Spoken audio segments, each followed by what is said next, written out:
ప్రభువాక్య సందేశాలు సమాధానపరచు సందేశాలు పరమునకు చేర్చే సందేశాలు ఇవి ఒలీవా సందేశాలు. ప్రభువాక్య సందేశాలు సమాధానపరచు సందేశాలు పరమునకు చేర్చే సందేశాలు ఇవి ఒలీవా సందేశాలు. ఎంత గొప్ప దేవుడండి! ఎందుకు ఆ యొక్క కీర్తనకారుడు ఆ విధంగా పాడాడు? యేసును పిలుపు విని ఇంకా యోచింపరేలా అంటే ఆలోచన చేయరు. ఎందుకు నిన్ను పిలుస్తున్నాడు? ఎందుకు నిన్ను నీ తండ్రి ఆదరించడానికి కదా, నీ తండ్రి నీకు సహాయం చేయటానికి పిలుస్తున్నాడే, నిన్ను బలపరచడానికి పిలుస్తున్నాడే, నిన్ను ఆదరించడానికి పిలుస్తున్నాడే, నిన్ను ఆదుకోవడానికి పిలుస్తున్నాడే, నీకు సహకారిగా ఉండాలని ఆశపడుతున్నాడే. ఎందుకండి యోచించటం లేదు? ఎందుకు ఆలోచన చేయటం లేదండి? ఈ జనము, ఈ క్రైస్తవ సమాజము ఎక్కడికి వెళ్తుందండి అని ఆ కీర్తనకారుడు ప్రశ్నిస్తున్నాడు. తండ్రి అంటున్నాడు, రండి నా దగ్గరికి అంటున్నాడు. మరి ఎందుకు ఈ క్రైస్తవ సమాజం మేల్కోవటం లేదు? ఎందుకు ఆయన సన్నిధికి రావటం లేదు? అర్థం కావటం లేదు.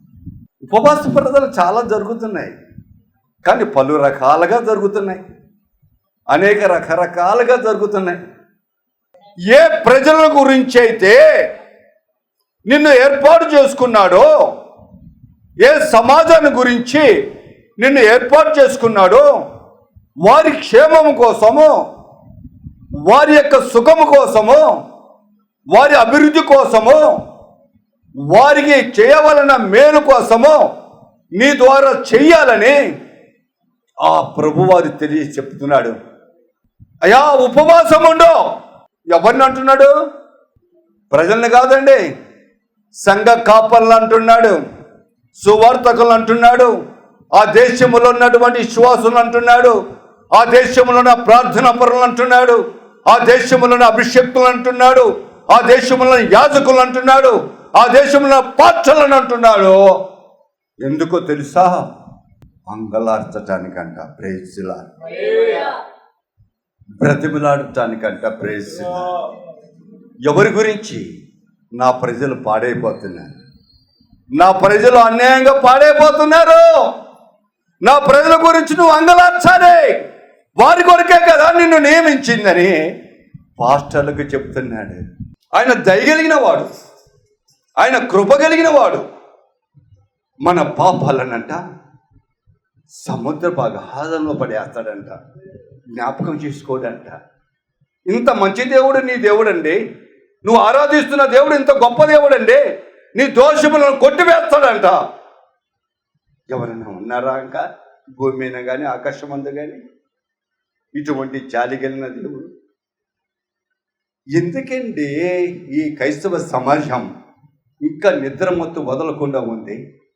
ఎందుకండి ఈ క్రైస్తవ సమాజంలో ఉన్న క్రైస్తవులు దేవుని తట్టు తిరగకుండా లోకము తట్టు తిరుగుతున్నారు? ఆలోచన చేయండి. ఈరోజు నీ దేవుడు ఎటువంటి వాడో నువ్వు గుర్తించలేకపోతున్నావే. నీ దేవుడు యొక్క గుణలక్షణాలు ఏంటో నీకు తెలియదా? నువ్వు తెలిస్తే ఆయన దగ్గరికి పరిగెత్తుకొని వస్తావు, తెలియకపోతే రావు. ఏమంటే లోకములో ఎవడన్నా కొడతానంటే వెళ్తావా ఆయన దగ్గరికి? తిడతానంటే వెళ్తావా? వెళ్ళవు. పెడతానంటే వెళ్తావు, ప్రేమిస్తాను రారా అంటే ప్రేమిస్తావు, సాయం చేస్తాను రారా అంటే వెళ్తావు. మళ్ళీ నీ దేవుడు జాలి గల దేవుడు కదా, నువ్వు ఆయన దగ్గరికి ఎందుకు వెళ్ళావండి? నేను అడుగుతున్నాను, ఆయన దగ్గరికి ఎందుకు రావు? నా ఎదుకు రండి అంటున్నాడుగా. కాబట్టి నా ప్రియ ఉపవాస ప్రార్థనలు అంటే దేవుడికి చాలా ఇష్టం. ఏమంటాడు? ఉపవాసం ఉండి కన్నీరు విడుచుతూ దుఃఖపడుతూ మనస్ఫూరికంగా తిరిగి నా యొద్దకు రండి. Praise the lord. ఇది యెహోవా వాక్కు. Praise the lord. ఇది సామాన్యుడైన వాక్కు కాదు, సామాన్యుడైన మాట కాదు. వాగ్దానంతో కూడిన వాక్కు, వాగ్దానంతో కూడిన మనుషులకు ఇచ్చిన మాట, దేవుని మాట. దేవుడు మాట ఇచ్చి తప్పుతాడా? తప్పడే. Praise the Lord. Hallelujah. Ramah అనే పట్టణములో ఒక వ్యక్తి ఉన్నాడు.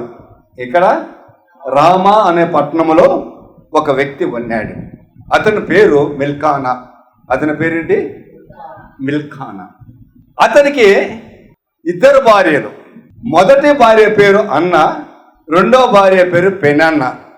మొదటి భార్యకు సంతానము లేకపోవటం వలన రెండో భార్యను వివాహము చేసుకున్నాడు. Praise the lord.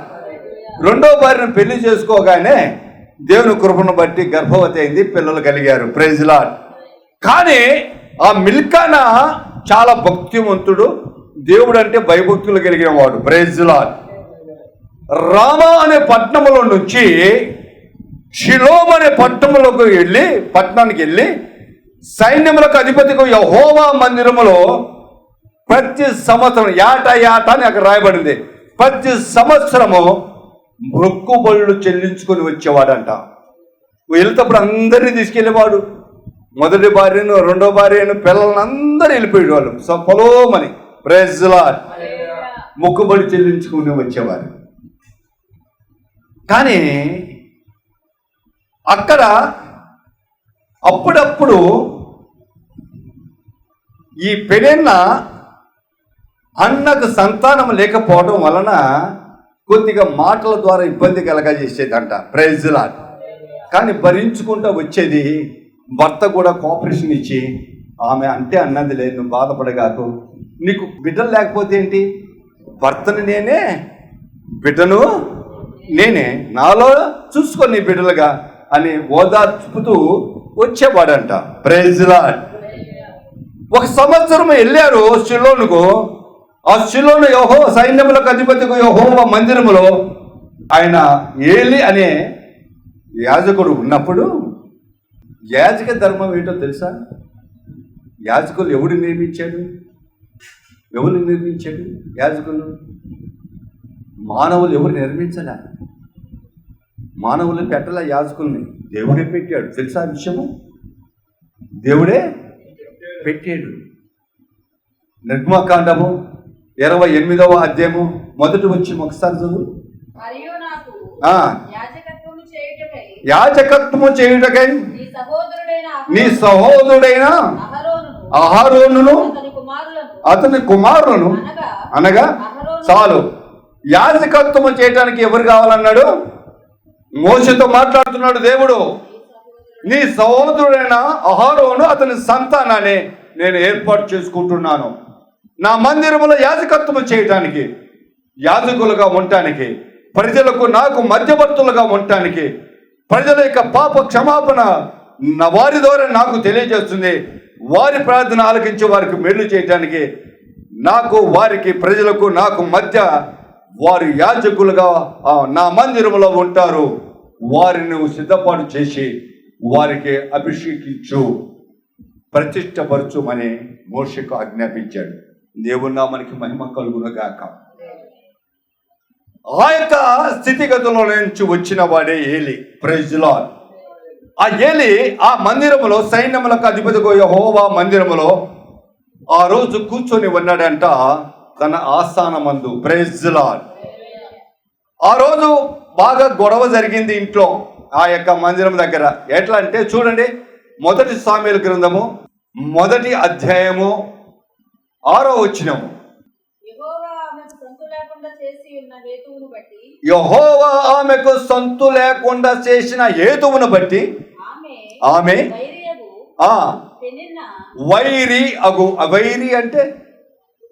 వైరి అంటే శత్రువులు, విరోధి, పగవారు, అసూయ, గిట్టనివాడు, ద్వేషించువారు, ఇవన్నీ వస్తాయి. Praise the lord. ఈ అన్నకు గిట్టని వారు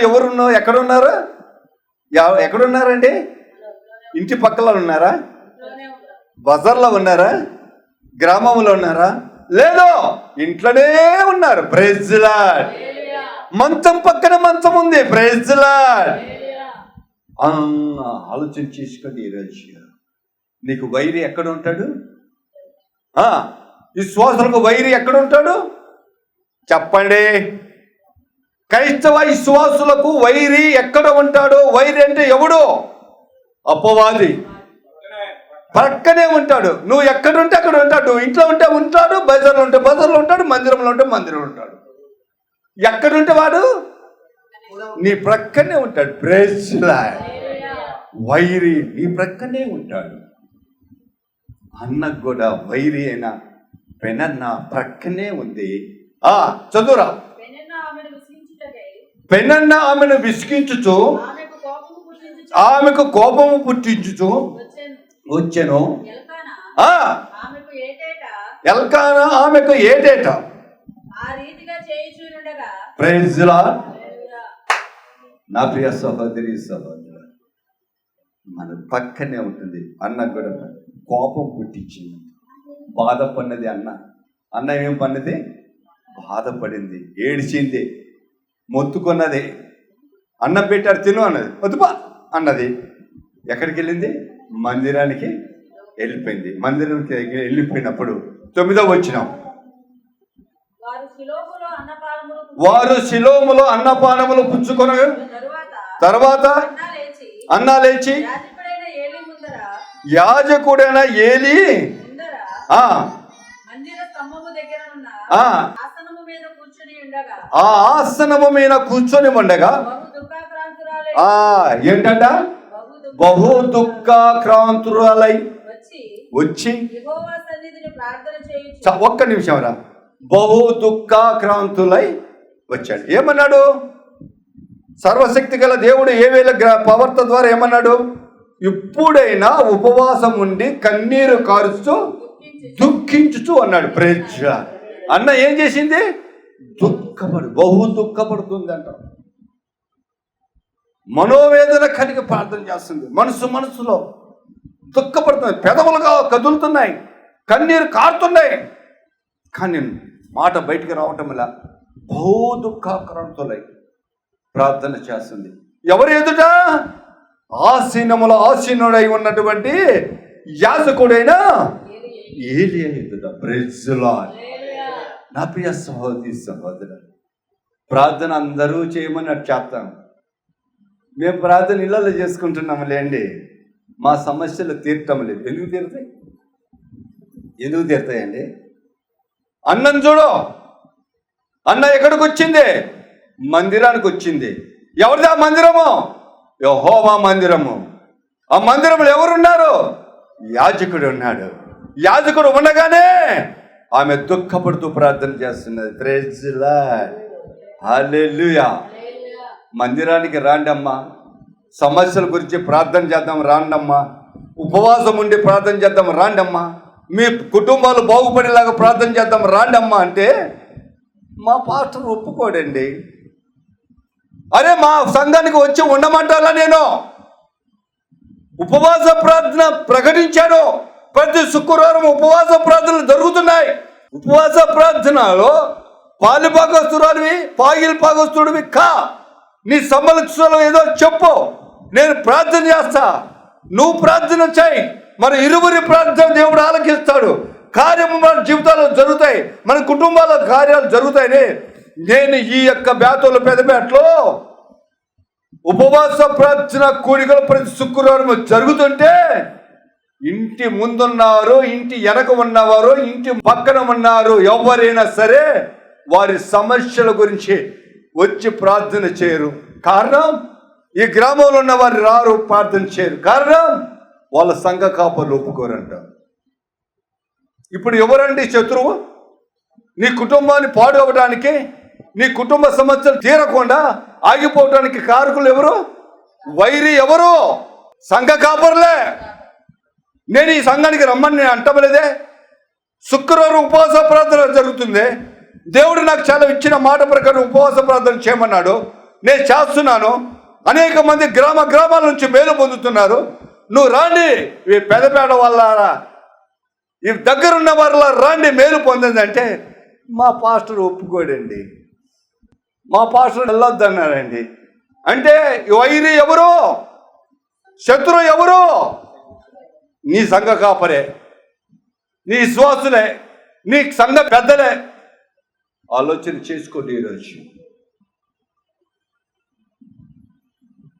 అన్న ప్రార్థన చేస్తుందంట. 10వ వచనం, యెహోవా సన్నిధిలో ప్రార్థన చేస్తూ సైన్యములకు అధిపతి యెహోవా నీ సేవకురాలైన నాకు కలిగి ఉన్న శ్రమను చూసి మరొక జ్ఞాపకము చేసుకొను. మగ పిల్లను దయచేసిన ఎడల ప్రైజ్ లార్డ్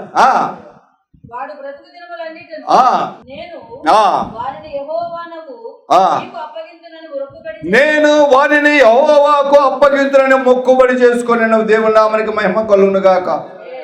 ఇది మొక్కుబడితో కూడిన ప్రార్థన అన్న చేసింది. అందరూ పిల్లలు ఎందుకు కనాలనుకుంటారు? వృద్ధాప్యములు సహాయం చేస్తారు, తోడుగా ఉంటారని, పిల్లలు కావాలని దేవుని అడుగుతారు. కానీ అన్న అట్ట కాదు, నాకు నింద పోవాలి, నా వైరి అయిన పెనన నిందలు మోపుతుంది, ఆ నింద గొడ్రాలని నింద పోవాలి. కనుక ఆ గొడ్రాలని నింద పోతే నాకు చాలు, నాకు నువ్వు వచ్చిన మగపిల్లవాడిని నీ మందిరంలో నీ సేవకు నీకు అప్పచెప్తా, నాకు అక్కర్లా అని చెప్పేసి మొక్కుబడి చేసుకున్నదంట. ఇది మొక్కుబడి ప్రార్థనలు చేయాలి. కొన్ని సమస్యలలో మనం కూడా మొక్కుబడి ప్రార్థన చేస్తాం. నేను నిజవాళ్ళలో ఉన్నప్పుడు నాకు సాయం చేస్తున్న వాళ్ళు సాయం చేయక మానివేసినప్పుడు, ఎలా ఇల్లు కడతాడో అని వాళ్ళు వేచి చూస్తున్నప్పుడు, ఆ విషయం నాకు తెలిసినప్పుడు నేను కూడా దేవుడి సన్నిధిలో ఇదే ప్రార్థన చేశాను. ప్రభువా, నేను ఎక్కడ అప్పు అడిగితే అప్పుడు అప్పు ఇప్పించో, ఈ ఇల్లు కట్టబడాలి. ఈ ఇల్లు కట్టిన తర్వాత గృహప్రవేశం జరుగుతుంది. జరిగిన తర్వాత తిరిగి ఈ ఇల్లు అమ్మేస్తా, తెచ్చిన అప్పంతా తీర్చుకుంటా. మొదటి మొక్కుబడి చేశా. రెండవది, ఒకవేళ నువ్వు అటువంటి కార్యక్రమాలు తండ్రి దేవా జరిగిస్తే నేను ఇంతవరకు నీ మందిరానికి రాలా, నేను పరిశుద్ధ గ్రంథం చదవలే, నేను ప్రార్థనలు చేయలే, నేను నీ మందిరానికి వస్తా, పరిశుద్ధ గ్రంథం రోజు చదువుతా, నీ మాట చొప్పున నేను జీవిస్తాను, నా వ్యసనాలు తీసేసుకొని నీ బిడ్డగా జీవిస్తానని ఈ 2 రకాల ప్రార్థన చేశా. ఆ పునాదులో నిలబడి అద్భుతమైన కార్యాలు చేశాడు దేవుడు. ఇల్లు కట్టాడు. అన్నమాట ప్రకారం ఇల్లు అమ్మేశా. ఈ జవాల్లో ఇల్లు అమ్మటం అంటే సామాన్యం కాదు. నాకే బాధ లేదు, అమ్మేశా. తిరిగి గుడివాడ పట్టణానికి వచ్చాను. అమ్మేసిన తర్వాత గృహప్రవేశం అయిన తర్వాత నేను దేవుడికి మాట ఇచ్చిన ప్రకారం మందిరానికి వెళ్ళటం ప్రారంభించాను. పరిశుద్ధ గ్రంథం కొనుగోలు చేశాను. రోజు చదవటం ప్రారంభించాను. ఆధ్యాత్మికంగా జీవితంలో, ఆత్మీయ జీవితంలో ఎదిగాను. ఈరోజు ఈ విధంగా నిలబడి నీ సన్నిధిలో, దేవుని సన్నిధిలో దేవుని యొక్క రక్షణ సువార్తను ప్రకటించే యోధుడిగా దేవుడు నిలబెట్టాడు. చప్పట్లు దేవుడు మేపచ్చండి. హల్లెలూయా. 1.5 సెంటు ఇల్లు పోయింది. 5 సెంట్లలో ఇల్లు ఇచ్చాడు, మందిరం ఇచ్చాడు, ప్లస్ ఇచ్చాడు. ఏంటంటే ఇడ్లీ ఏంటంటే టిఫిన్ అడిగితే ఏం చేస్తారు? ఇడ్లీ ఇస్తారు. ఇడ్లీ తోటగా ఫ్రీగా ఏం చేస్తారు? ప్రేజలా దేవుని నామానికి మహిమ కలిగిన గాక. ఇడ్లీ ఇవ్వటమే కాదు, దేవుడు నాకు ఫ్రీగా ఒలివ ప్రార్థన శిబిరం కూడా ఇచ్చాడు ప్రార్థన చేసుకోవడానికి. చప్పట్లు కొట్టి దేవుని మహిమపరచండి.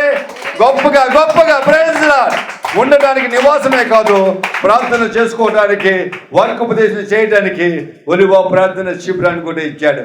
దేవుడు ఈ సాక్ష్యాన్ని దీవించి ఆశీర్వదించిన గాక. అన్న మాట నిలబెట్టుకున్నది. Praise lord. ఆ కుమారుని తీసుకెళ్ళి అప్పచెప్పి. ఇంకొక మాట చెప్తాను.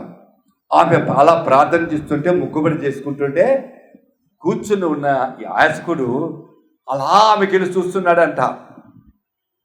చూసి చూసి చూసి ఆయన ఒక మాట అంటున్నాడు. 13వ వచనం చదవమ్మా. పెదవులు మాత్రమే కదులుచున్నవి, ఆమె స్వరము వినబడక ఉండేను గనుక మత్తురాలై ఉన్నది అనుకొని ఎంతవరకు నువ్వు మత్తురాలవై ఉందువో నీ ద్రాక్షరసమును నీ వద్ద నుండి తీసివేయమో అని చెప్పగా అది కాదు నా ఏలినవాడా, నేను మనోదుఖము కలిగిన మనోదుఖము కలిగిన దానినై నీ ద్రాక్షరసమైనను మధ్యమైనను నేను చేయలేదు కానీ నా ఆత్మను చప్పట్లు కొట్టాను గట్టిగా నా ఆ మనసును కుమ్మరిస్తుందంట. Praise lord. హృదయాన్ని కుమ్మరిచ్చేస్తుంది. హృదయాన్ని విరిగి నలిగిన హృదయాన్ని కుమ్మరి. రే నువ్వు వస్త్రాలు కాదురా హృదయాన్ని చించుకోమన్నారు. ఇక్కడ అన్న హృదయాన్ని చించుకున్నది. Praise Lord. హల్లెలూయా. ఎంటని ఏలి అంటాడు, చదువుమా.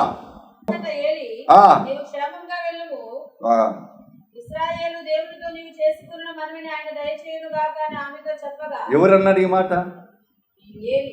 ఎవరు ఏలి? యాజకుడు. ఎవరికి? సైన్యములకు అధిపతికి యెహోవాకు, సర్వశక్తి గల దేవుడికి, సృష్టికర్త అయిన దేవుడికి, జీవితాలలో కార్యాలు చేసే దేవుడికి, సజీవుడైన దేవుడికి అంటున్నాడు, ఓ నా కుమార్చ భయపడకో, నేను యెహోవా దేవుని యొక్క పక్షాన ఉన్న యాజకుణ్ణి. నువ్వు నిబ్బరంగా వెళ్ళు. నీ మనోదుఖాన్ని దేవుడు సంతోషంగా మార్చునుగాక. నీ మనోదుఖాన్ని ఆనంద బాష్పాలతో మార్చునుగాక. నీకు శుభము కలుగునుగాక. వెళ్ళిరా నా కుమార్తె అన్నాడు. దీవించాడండి. చప్పట్లు కూడా దేవుని భయపరచండి. యాజకుని దగ్గరకు వచ్చి దీవిస్తాడండి. మందిరానికి వచ్చే పాస్టర్ గారు దీవిస్తాడండి, తిట్టడండి. Praise Lord. నేను పెయింట్ వేయలేదు, నేను వెళ్తే తిడతాడేమో అనుకుంటే తప్పయ్యా. నాకు ఆ స్వభావం లేదు. నీకు ఇష్టం లేదు, నువ్వు పెయింట్ వేయలా. నీకు ఇష్టం లేదు, నువ్వు మందిరం పని చేయలా. కానీ నేను దేవుని పక్షాన ఉన్నవాడిని. నీ పెళ్లి కావాలని ప్రార్థన చేశా, నువ్వు సుఖముగా ఉండాలని ప్రార్థన చేశా. నేను తిట్టేవాడిని కాదు. అటువంటి మనసు ఉంటే నువ్వు తీసేసుకో నరేసు. Praise lord. దేవుని నామమునకి మహిమ కలుగునుగాక. ఆలోచించండి. 19:20 వాళ్ళు ఉదయం ముందు వేగిరమ లేచి యెహోవాకు మొక్కి తిరిగి రామాలు పట్టణంలోనికి వాళ్ళు వచ్చి వారి ఇంటికి వచ్చిరి. అప్పుడు ఎల్కానా తన భార్య అయిన అన్నాను కూడెను. చప్పట్లు కొడుతూ మహిమవచ్చు. హల్లెలూయా. ఆమె చేసిన ప్రార్థన ఆలకించాడు. యాజకుడు దీవించిన దీవెన ఆలకించాడు. అన్న కూడగా అన్నను మిలికిన దేవుడు జ్ఞాపకం చేసుకొని గర్భము ధరింపజేసాను. మగ పిల్లవని అను 20 వచనం.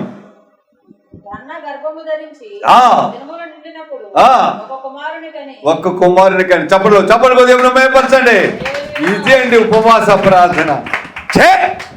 ఏము బ్రతుకులో ఎంతకాలము ఉపవాస ప్రార్థన చేస్తారో, విజయం సాధించుకోకుండా ఉపవాస ప్రార్థన చేస్తారో, అనుకున్నది నెరవేర్చుకోకుండా ఉపవాస ప్రార్థన చేస్తారు. ఇది ఒక మన క్రైస్తవ బ్రతికేనా? రోషం కలిగిన వారమేనా?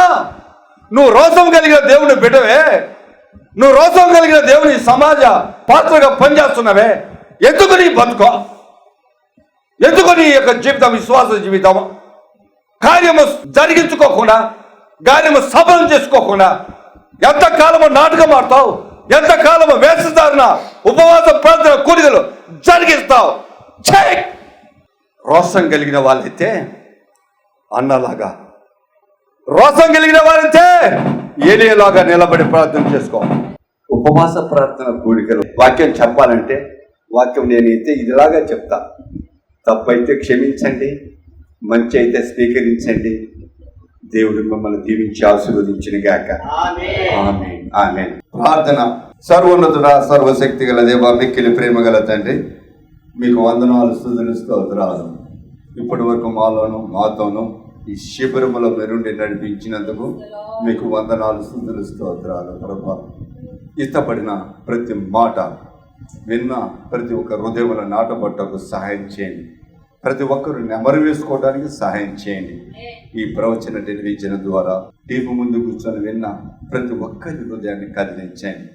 వాస్తవాన్ని తెలుసుకొని సత్యాన్ని అనుసరించి నీ మహిమ పొందుటకు కృప దయచేయండి. మొక్కుబడులు చేసుకోవాలి.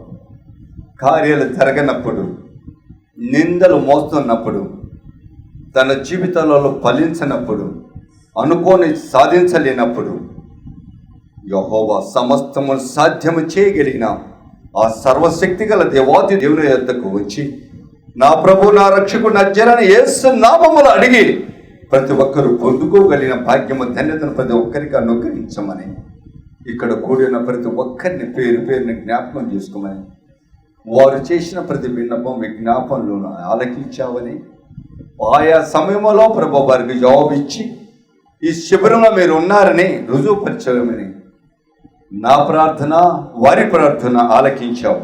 అన్న ప్రార్థన ఆలకించావు, ఏలి ప్రార్థన ఆలకించి అన్న జీవితంలో కార్యము జరిగించి మహిమ పొందావు. నేడు ఇక్కడున్న వారి ప్రార్థన ఆలకించి నా ప్రార్థన ఆలకించి మీరు ఇక్కడ ఉన్నారని మరొక్కసారి రుజువుపరుస్తూ వారి జీవితంలో అద్భుత కార్యాలు జరిగిస్తున్నందుకు మీ స్తోత్రాలు ప్రభా. ఆశ్చర్య కార్యాలు జరిగిస్తున్నందుకు మీ స్తోత్రాలు. మహిమ కార్యాలు జరిగిస్తున్నందుకు మీ స్తోత్రాలు ప్రభా. ఎవరైతే వాళ్ళ హృదయాలలో ప్రభా వారి బిడ్డల గురించి వివాహాల కోసం ప్రార్థన చేసుకున్నారో వారి బిడ్డలకు వివాహాలు జరుగునగాక. ఎవరైతే ఉద్యోగాల కోసం ప్రార్థన చేసినారో వారి ఉద్యోగాలకు అలుగునుగాక. గృహం కోసం ఎవరైతే ప్రార్థన చేశారో గృహాలు కట్టబడునుగాక. ఎవరైతే ఉద్యోగాల కోసము గృహం కోసము ప్రార్థన చేసుకొని నాయన అప్పుల బాధ రుణ బాధల నుంచి తీర్చబడటానికి సహాయం చేయ మార్గం త్రోవ చేయమని ప్రార్థన చేసిన వారి బాధలన్నీ తొలగించి అప్పుల బాధ రుణ బాధ నుంచి విడుదల దయచేయండి. గొప్ప కార్యాలు జరిగించి చేసిన ప్రతి మనవి సమాధానం దయచేయమని నీ దాసుడిగా నీ సేవకుడిగా చేసిన మనవి ఆలకించి చెవికి జవాబు దయచేయమని మా ప్రభుని యేసు నామములో అడిగి వేడుకొంచున్నా తండ్రి. ఆమేన్. ఆమేన్. పరలోకమందున్న మా తండ్రి, నీ నామం పరిశుద్ధపరచబడునుగాక, నీ రాజ్యం వచ్చునుగాక, నీ చిత్తం పరలోకమందు నెరవేర్చబడిన ప్రకారం భూలోకమందు నెరవేర్చబడునుగాక. మౌనిగిన ఆహారం నేడు మాకు దయచేయండి. మహిళ అపరాధం చేసిన వారిని మేము క్షమించిన ప్రకారం మా అపరాధులు క్షమి. సోదరులకు దృశ్యం తొలగించి రాజ్యం శక్తి మహిమ నిరంతరం మీరై ఉన్నారు పరమ తండ్రి. ఆమేన్. తండ్రి యొక్క కృప, కుమారుని యొక్క ప్రేమ, పరిశుద్ధాత్మని యొక్క అన్యోన్య సహవాసం ఇప్పుడు ఎల్లవేళ సదాకాలము ఇక్కడ కూడి ఉన్న ప్రతి ఒక్కరికి, సకల పరిశుద్ధులకును, గృహిణీలకు, ఉద్యోగస్తులకు, వ్యాపారస్తులకు, నైనా ప్రతి ఒక్కరికి కూడా విద్యావంతులకు ఆ పరిశుద్ధాత్మ దేవుడు సదా తోడై ఉండి నడిపించి వర్ధిల్లింపజేయునుగాక. ఆమేన్. ఆమేన్. ఆమేన్. బోలో యేసు మహారాజుకే, బోలో యేసు మహారాజుకే, రానైన రాజుకే. అందరికి వందనాలమ్మా. ఒలీవా సందేశాలు, ప్రభువాక్య సందేశాలు.